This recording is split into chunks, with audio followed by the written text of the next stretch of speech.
د خوست ولایت اوسیدونکو د اسلامي امارت د کډوالو او بیرته راستنیدونکو چارو پر وزیر شهید خلیل الرحمن حقانی برید په سختو ټکو وغانده. د تشه د هیواد لپاره ستره ځای وبلله او د پنجشنبې په ورځ یې خوست ښار بند کړی و او دا غم یې د ټولو افغانانو ګډ غم وباله.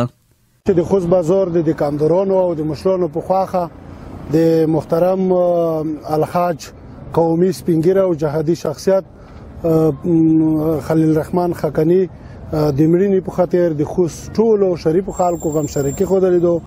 همدغه خفګان ښکاره کړې ده. نن موږ یوه ورځ چې راتلونکي نن شپږم ورځ ده خوست بازار ټولې دغه په غم شریکۍ بند کړی ده.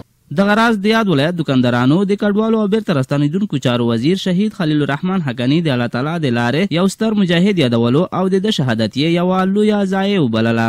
حقانی صاحب شهید خدای د رحم وکړي سره د ټولو مسلمانانو او میږ غمرازي سره ښکاره کوي خفایي دا نه تنها د خوست لپاره بلکې د لوی پکتیا د لوی افغانستان لپاره دا ډېره ستره ضایع وه.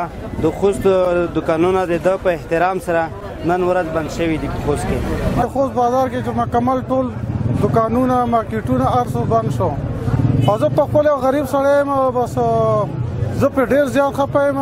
ټول ځوانان د خوست دلته کې چې څوک اوسېږي ټول پرې خفه دي ځکه چې زموږ یو ډېر غټ یو سرباز سړی و ښه سړی خدای پاک یې جنتونه ورکړي.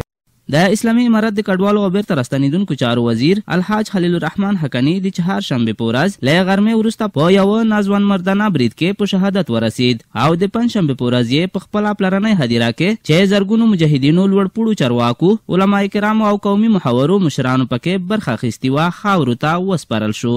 د یادونې وړ ده چې ګڼ شمېر هیوادونو د اسلامي امارت د کډوالو چارو پر وزیر شهید خلیل الرحمن حقانی او د هغه په یو شمېر ملګرو شوی برید په کلکو ټکو غندل او د دوی د شهادت له کبله یې د قربانیانو کورنیو او اسلامي امارت سره خپله غمشریکي وښودله.